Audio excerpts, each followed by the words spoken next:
Welcome back to part 3 of The We Free Men by Terry Pratchett. Before we get started, please press pause and go wash your hands really well. The way that I taught you in cooking, if you've taken cooking with me. I'll wait.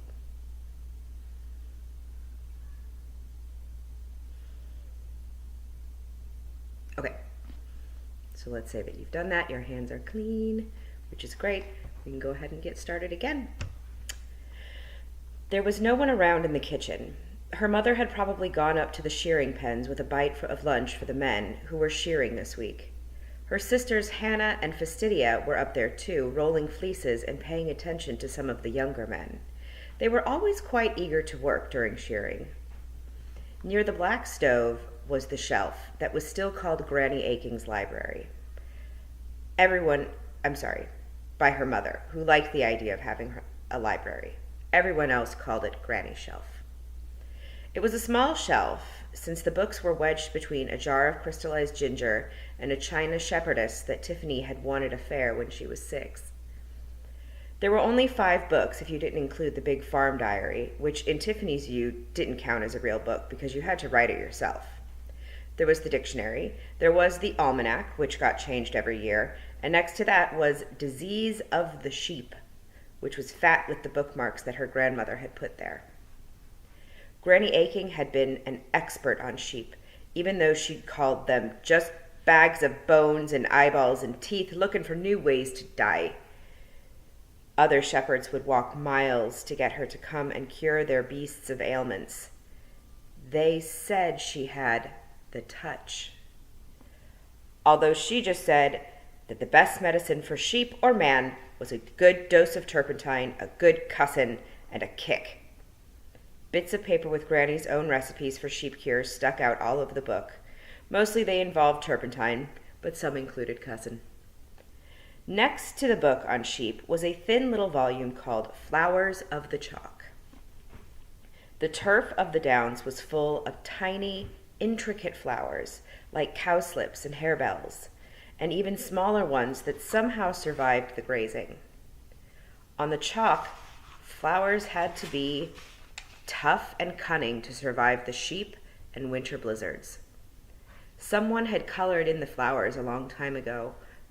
Along the flyleaf of the book was written in neat handwriting, Sarah Grizzle, which had probably been Granny's name before she was married. She had probably thought Aking was at least better than Grizzle. And finally there was The Good Child's Book of Fairy Tales, so old that it belonged to an age when there were far more E's around. Tiffany stood on a chair and took it down. She turned the pages until she found the one she was looking for and stared at it for a while. Then she put the book back, replaced the chair, and opened the crockery cupboard. She found a soup plate, went over to a drawer, took out the tape measure her mother used for dressmaking, and measured the plate. She said, 8 inches. Why didn't they just say?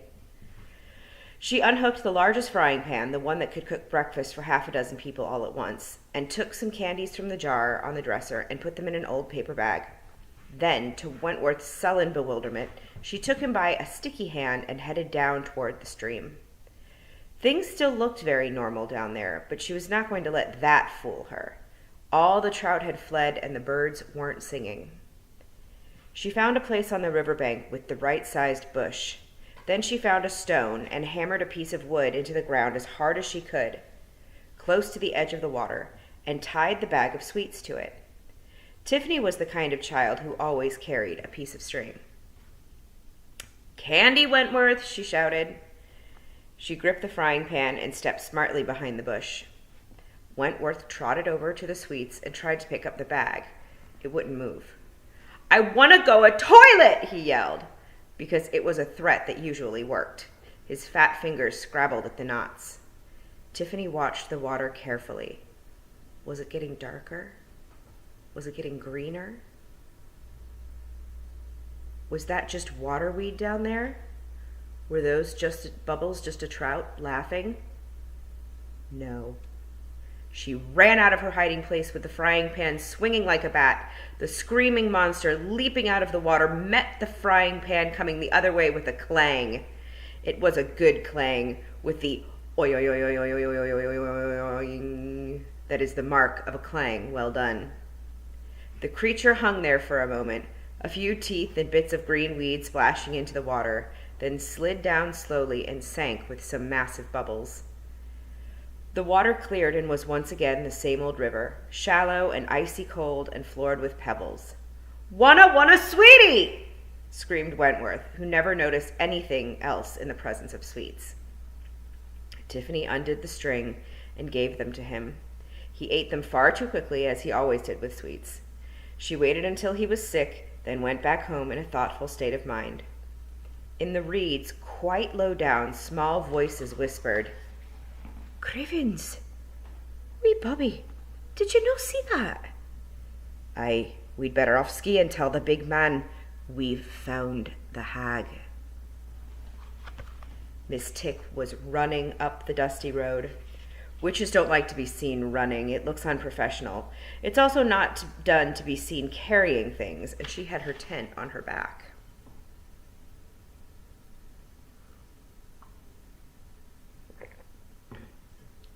She was also trailing clouds of steam. Witches dry out from the inside.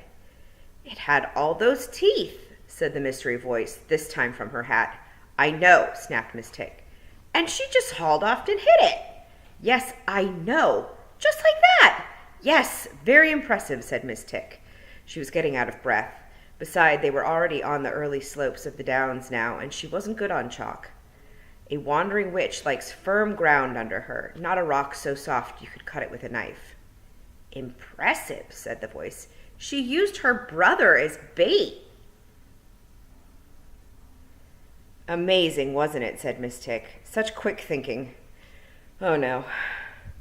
She had stopped running and leaned against a field wall as a wave of dizziness hit her. "What's happening? What's happening?" said the voice from the hat. "I nearly fell off." "It's this wretched chalk. I can feel it already. I can do magic on honest soil, and rock is always fine, and I'm not too bad on clay even, but chalk's neither one thing nor the other. I'm very sensitive to geology, you know." "What are you trying to tell me?" said the voice. "Chalk is hungry soil. I don't really have much power on chalk." The owner of the voice, who was hidden, said, "Are you going to fall over?" No, it's just that the magic doesn't work." Miss Tick did not look like a witch. Most witches don't, at least the ones who wander from place to place. Looking like a witch can be dangerous when you walk among the uneducated. And for that reason, she didn't wear any occult jewelry or have a glowing magical knife or a silver goblet with a pattern of skulls around it, or carry a broomstick with sparks coming out of it, all of which are tiny hints that there may be a witch around. Her pockets never carried anything more magical than a few twigs, maybe a string, a coin or two, and of course a lucky charm. Everyone in the country carried lucky charms, and Miss Tick had worked out that if you didn't have one, people would suspect you were a witch. You had to be a bit cunning to be a witch. Miss Tick did have a pointy hat, but it was a stealth hat, and it only pointed when she wanted it to. The one thing in her bag that might have made anyone suspicious was a very small, grubby booklet entitled An Introduction to Escapeology by the great Williamson.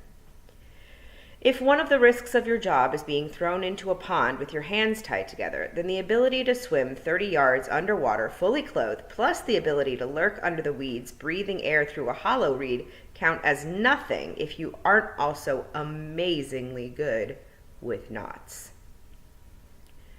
"You can't do magic here?" said the voice in the hat. "No, I can't," said Miss Tick. She looked up at the sound of jingling.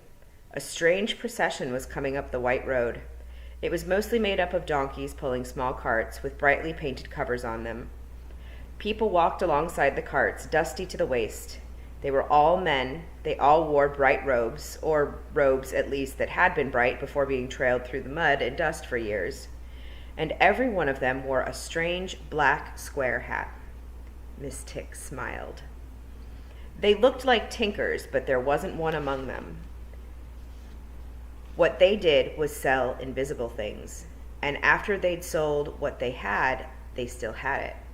They sold what everyone needed but often didn't want. They sold the key to the universe to people who didn't even know it was locked. "I can't do," said Miss Tick, straightening up, "but I can teach." Tiffany worked for the rest of the morning in the dairy. There was cheese that needed doing.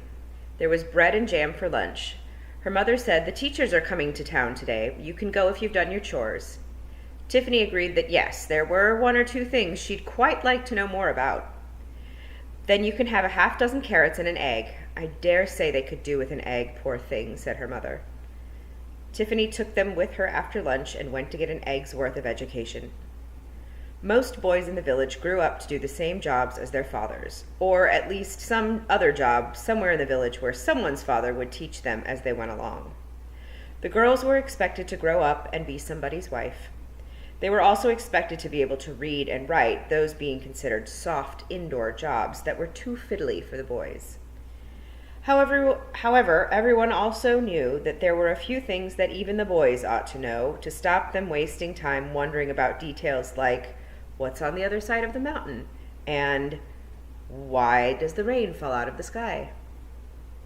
Every family in the village bought a copy of the almanac every year, and a sort of education came from that. It was big and thick and printed somewhere far off, and it had lots of details about things like phases of the moon and the right time to plant beans. It also contained a few prophecies about the coming year, and mentioned faraway places with names like Clatch and Hersheba. Tiffany had seen a picture of Clatch in the almanac. It showed a camel standing in a desert. She'd only found out what both those names were because her mother had told her, and that was Clatch, a camel in a desert. She wondered if there wasn't a bit more to it, but it seemed that Clatch equaled camel, desert. Was all anyone knew. And that was the trouble. If you didn't find some way of stopping it, people would go on asking questions. The teachers were useful there. Bands of them wandered through the mountains, along with the tinkers, portable blacksmiths, miracle medicine men, cloth peddlers, fortune tellers, and all the other travelers who sold things the people didn't need every day, but occasionally found useful. They went from village to village, delivering short lessons on many subjects. They kept apart from the other travelers and were quite mysterious in their ragged robes and strange square hats. They used long words like corrugated iron. They lived rough lives, surviving on what food they could earn from giving lessons to anyone who would listen. When no one would listen, they lived on baked hedgehog. They went to sleep under the stars, which the math teachers would count, the astronomy teachers would measure, and the literature teachers would name. The geography teachers got lost in the woods and fell into bear traps. People were usually quite pleased to see them. They taught children enough to shut them up, which was the main thing after all, but they always had to be driven out of the village by nightfall in case they stole the chickens. Today, the brightly colored booths and tents were pitched in a field just outside the village. Behind them, small square areas had been fenced off with high canvas walls and were patrolled by apprentice teachers looking for anyone trying to overhear education without paying.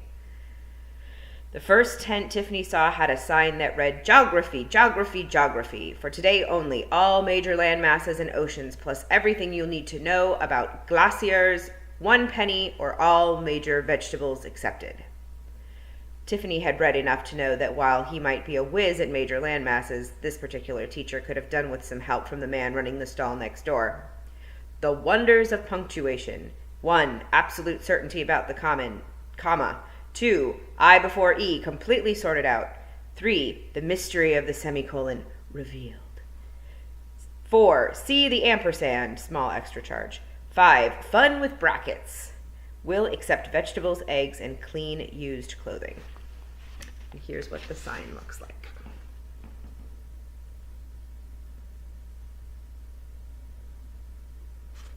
Geography, geography, geography.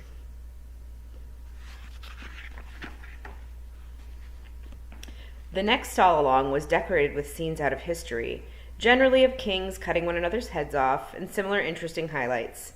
The teacher in front was dressed in ragged red robes with a rabbit skin trimmings and wore an old top hat with flags stuck in it. He had a small megaphone that he aimed at Tiffany. "The death of kings 3 ages," he said. Very educational. Lots of blood. "Not really," said Tiffany. "Oh, you've got to know where you come from, miss," said the teacher. "Otherwise, how will you know where you're going?" "I come from a long line of aching people," said Tiffany, "and I think I'm moving on." She found what she was looking for at a booth hung with pictures of animals, including, she was pleased to see, a camel. The sign said, "Useful creatures, today, our friend the hedgehog." She wondered how useful the thing in the river had been, but this looked like the only place to find out. A few children were waiting on benches inside the booth for the lesson to begin, but the teacher was still standing out in front in hope of filling up some empty spaces. "Hello, little girl," he said, which was his first big mistake. "I'm sure you want to know all about hedgehogs, eh?" "I did this one last summer," said Tiffany. The man looked closer and his grin faded. "Oh, yes, I remember. You asked all those little questions." "I would like a question answered today," said Tiffany. "Provided it's not one about how you get baby hedgehogs," said the man. "No," said Tiffany patiently. "It's about zoology." "Zoology, eh? That's a big word, isn't it?" "No, actually it isn't," said Tiffany. "Patronizing is a big word. Zoology is really quite short." The teacher's eyes narrowed further. Children like Tiffany were bad news. "I can see you're a clever one," he said, "but I don't know any teachers of zoology in these parts. Veterinary, yes, but zoology, no. Any particular animal?" "Jenny Greenteeth, a water-dwelling monster with big teeth and claws and eyes like soup plates," said Tiffany. "What size soup plates? Do you mean big soup plates, like a whole, full portion bowl, maybe some biscuits, possibly a bread roll? Or do you mean the little cup you might get if you asked for just a soup and a salad?" "The size of soup plates that are 8 inches across," said Tiffany, who'd never ordered soup and salad anywhere in her life. "I checked." That is a puzzler," said the teacher. "I don't think I know that one. It's certainly not useful, I know that. It sounds made up to me." "Yes, that's what I thought," said Tiffany, "but I'd still like to know more." "Well, you could try her. She's new." The teacher jerked his thumb toward the little tent at the end of the row. It was black and quite shabby. There weren't any posters and absolutely no exclamation points. "What does she teach?" Tiffany asked. "Couldn't say," said the teacher. "She says it's thinking, but I don't know how you teach that. That'll be 1 carrot, thank you." When she went closer, Tiffany saw a small notice pinned to the outside of the tent. It said in letters that whispered rather than shouted, "I can teach you a lesson you won't forget in a hurry." And there I shall stop. See you next time.